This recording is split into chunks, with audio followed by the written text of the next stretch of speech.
Pessoal, antes de mais nada eu queria fazer uma pergunta rápida a todos vocês que estão acompanhando esta série, né? Eu queria perguntar se vocês preferem que eu trate dos itens, destes mistérios da antiguidade, um por um, em vídeos separados, ou em menor quantidade de itens, ou mantendo os itens no formato atual, com vários assuntos ao mesmo tempo. Eu peço comentário de vocês e peço também que vocês assistam os vídeos por inteiro, porque assistir só uma parte, pulando partes ou só o começo do vídeo, acaba atrapalhando no desempenho do canal aqui na plataforma e desestimulando um pouco o trabalho, pessoal. Mas, como sempre, eu não quero enrolar, vamos direto ao assunto. Nesse item 001 nós vamos ver aí as tecnologias misteriosas da antiguidade no templo de Rakana Bazar. Na Índia, vocês sabem, existem muitos templos antigos com arquitetura interessante. O complexo Shravanabelagola, na cidade com o mesmo nome, esse nome bem complexo, aliás, nós temos um desses templos. Os historiadores datam esse edifício como sendo do século X depois de Cristo, mas, sinceramente, não tem como acreditar numa data assim, século X depois de Cristo. Vocês notam aí que as colunas são feitas de pedra maciça. É difícil acreditar na produção manual desses monstros de pedra aí, né? Por outro lado, se você disser que isso foi fruto do processamento de algum tipo de máquina, então os pilares, tiveram que ser girados em algum tipo de torno gigantesco com um cinzel igualmente enorme. Então, começamos aí com um mistério da antiguidade feito com tecnologia anacrônica, certamente. O item 002 é mais uma curiosidade. Na Turquia, os arqueólogos desenterraram uma antiga estátua do que eles dizem ser a réplica de um padre, um frei ou algo assim. Eles calculam que essa estátua, a cabeça dela, tem cerca de 2.000 anos. A minha impressão pessoal é de que seria o busto de algum César romano, porque ao final das contas os primeiros cristãos não eram adeptos dessa ideia de fazer bustos. Mas isso é só uma curiosidade, vamos adiante. O item 003 mostra uma tumba que dizem ser de Agamenon. Agamenão, aliás, ou Agamenon, alguns dizem, foi um dos heróis gregos, um dos maiores, os mais distintos. Ele era filho do rei Atreu de Micenas e da rainha Aerope, irmão do Menelau. Menelau é mais famoso, talvez, Foi cantado, inclusive, em música. Não há nenhuma prova de que ele tenha existido de fato, uma prova definitiva, Mas é provável que ele tenha sido o rei de Micenas a comandar depois o épico cerco dos aqueus à cidade de Troia. Essa história é muito famosa, Todo mundo conhece a Guerra de Troia. Bom, de qualquer maneira, o que a gente vê aí é que a tumba, que se supõe ser de Agamenon, ou de Agamenon, está localizada na Grécia. De acordo com dados aproximados, essa estrutura teria cerca de 3 milênios, embora alguns digam que o túmulo seria ainda muito mais antigo. Então essa questão de datas sempre é muito complicada. Mas o que chama atenção de fato é que toda essa estrutura foi construída sem argamassa. Tudo isso aí são pedras empilhadas. Os antigos construtores ergueram a estrutura de uma tal forma que as pedras aderiram umas às outras com perfeita precisão, numa altura da cúpula da tumba de cerca de 14 metros, com um diâmetro também de 14 metros e meio, meio metro maior. Agora escute só, um dos blocos acima da entrada pesa mais de 140 toneladas. Quem está acompanhando essa série aqui há mais tempo sabe aí como foi dificultoso, para uma equipe japonesa erguer uma pedra aí de 1 a 2 toneladas, imagine, com tecnologia moderna, imagine aí há 3.000 anos atrás, como eles dizem, erguer uma pedra de 140 toneladas. É praticamente impossível de mover ela hoje, praticamente impossível. Nem sei se é possível, na verdade, mas eles esculpiram e moveram isso antigamente. Então, mais uma prova de que existia uma tecnologia anacrônica no passado. O item 4 mostra a primeira estação de metrô de Baker Street. E é a primeira do mundo, Ela foi feita em Londres há 158 anos essa foto, né? O problema, né, que vocês estão vendo é que ela está iluminada. E o problema é que eles dizem que o Thomas Edison inventou a lâmpada há 142 anos. Ou seja, a foto, ou a imagem, né, no caso, a imagem é de 158 anos. Mas a lâmpada foi inventada há 142 anos, segundo a imprensa, a história oficial, aliás, né? Então aí nós temos mais um anacronismo ou mais uma mentira da história. O item 005 é mais uma curiosidade, na verdade. Ela mostra aí a luva de um guerreiro enterrado numa vala comum da Batalha de Visby, na ilha de Gotland. Esse resto mortal aí veio de uma batalha então entre o exército do rei da Dinamarca e a milícia de Gotland, que terminou com a derrota dessa milícia. Na verdade não foi nenhuma batalha, né? Quem conhece ele sabe que foi um moedor de carne. Tendo vencido a guerra, os dinamarqueses acabaram com a milícia sob os muros de Visby e depois os corpos foram jogados em valas comuns com as armaduras e tudo. Com o que tinha juntos foram jogados na vala comum. Esse massacre, né, na guerra deixou aí uma valiosa evidência de equipamentos militares do século XIV para os arqueólogos hoje em dia observarem. Agora vamos ao item 006, aí as coisas começam a ficar mais interessantes. Por que eu trouxe aí sinos, né? Só para mostrar...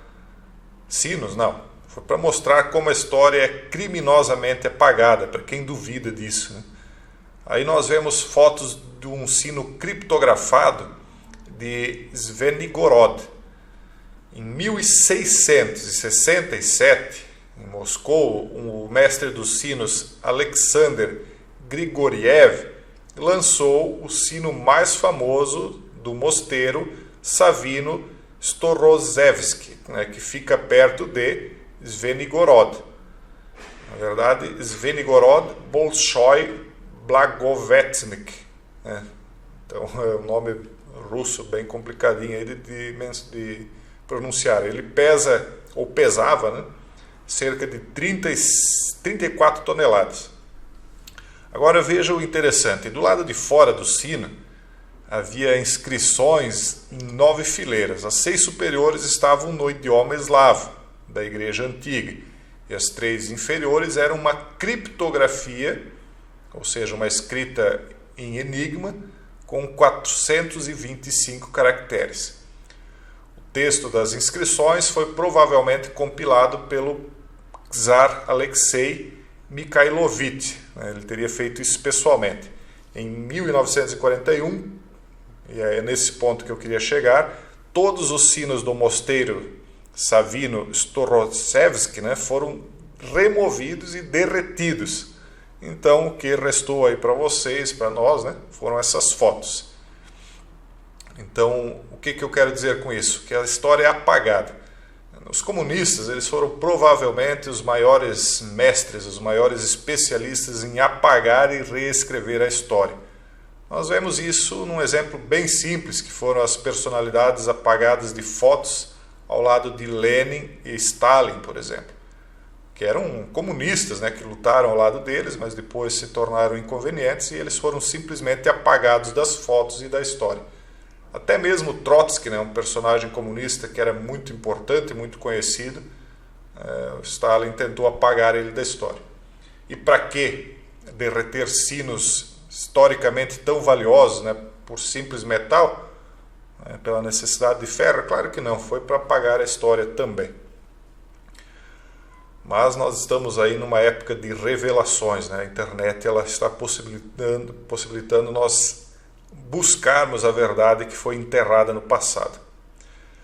O item 007 é uma roupa de mergulho do século XV, uma invenção atribuída a Leonardo da Vinci.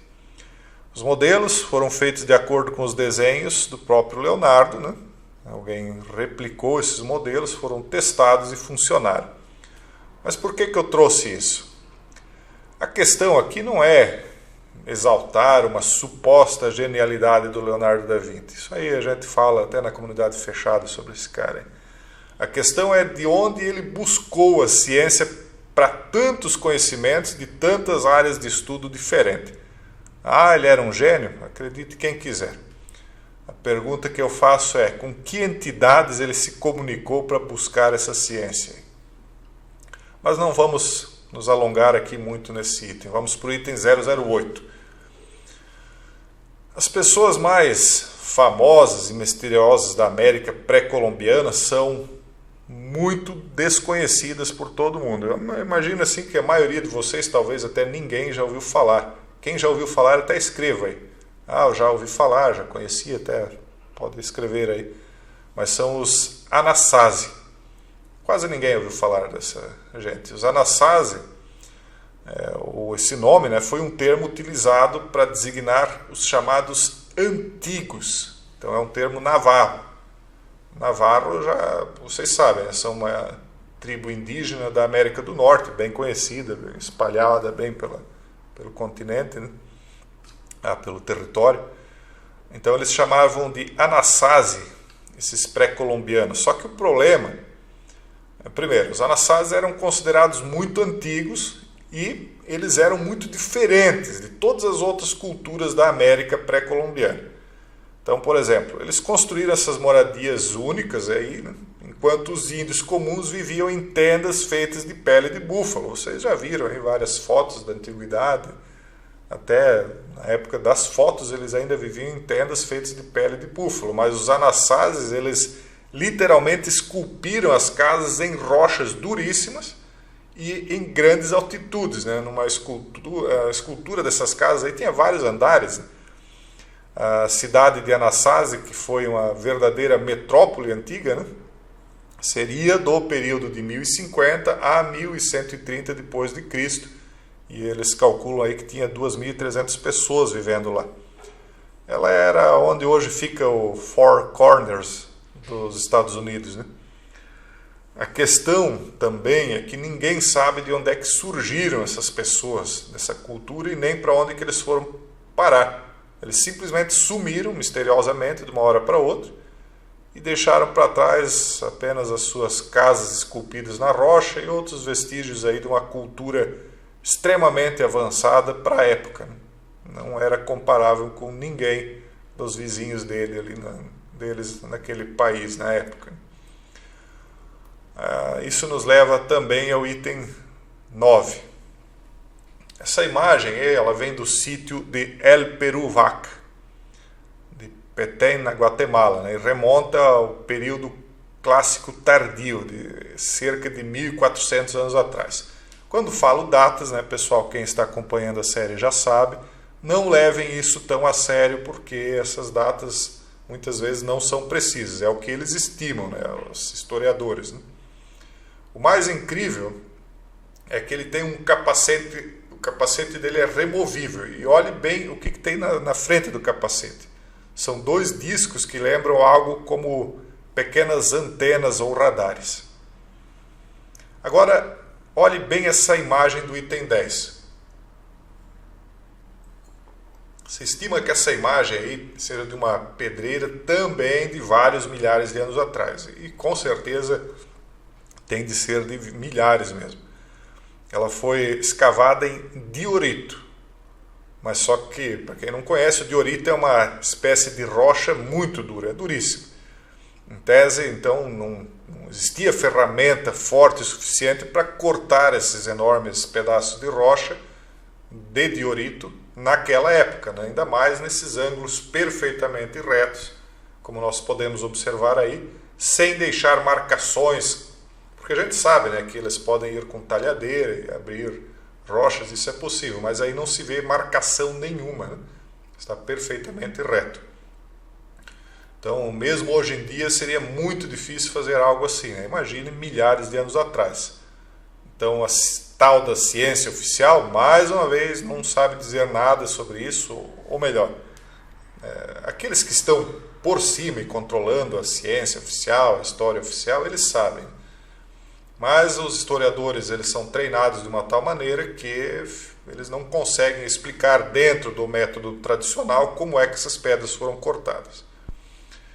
Isso nos leva ao item número 11, que mostra aí fotos agora de pessoas gigantescas. Eu deixei isso por penúltimo, tem ainda alguma coisa depois, apenas para corroborar com a imagem de algo que eu já trouxe para vocês em vídeo anterior dessa mesma série, de uma pintura que mostrava que há algo entre mais ou menos 1,5 século e 2 séculos atrás, haviam sim pessoas com 2,5 vezes o tamanho das pessoas da atualidade. E isso, naquela imagem, que eu até nem encontrei mais ela, tá pessoal? Talvez eu traga no próximo vídeo de novo, mas está em um desses vídeos aí anteriores dessa série aqui dos Mistérios da Antiguidade. Essas pessoas existiam numa época em que o tamanho médio do ser humano comum era de 1,5 m, 1,60 m. E na época a nutrição era diferente, era tudo diferente, né? Então, nós todos temos aí um gene que pode ativar o gigantismo. Então, ele está em toda a humanidade. E segundo o que se sabe, né, agora vamos falar aí extraoficialmente, seria o resquício de uma mistura genética indesejada de tempos anteriores ao que eu chamo de o maior de todos os reinícios da história. Enfim, essas fotos aqui são apenas para você compreender que há muita, mas muita coisa mesmo sendo escondida das pessoas. Quem não acredita que a história foi reescrita, então, novamente, volta um pouquinho nesse mesmo vídeo para ver o que ocorreu na Rússia no século passado. Enfim, veja aí algumas imagens antes de eu fechar esse vídeo com uma situação que eu considero uma chave de ouro.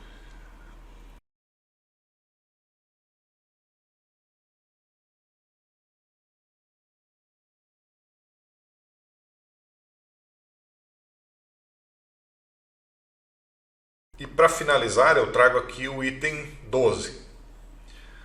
Então, se você ainda não se satisfez com as provas que eu te mostrei até agora, olhe bem essas fotos desses literalmente gigantescos desenhos. Eles são de formato humanoide, gigante, desenhados em montanhas, veja que são montanhas, de uma tal forma que só poderiam ser vistos de alta altitude.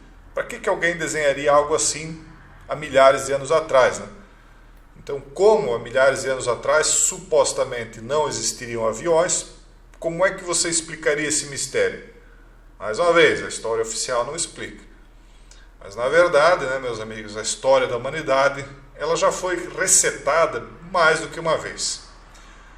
Eu deixo um forte abraço a todos vocês e até o próximo vídeo, se Deus quiser.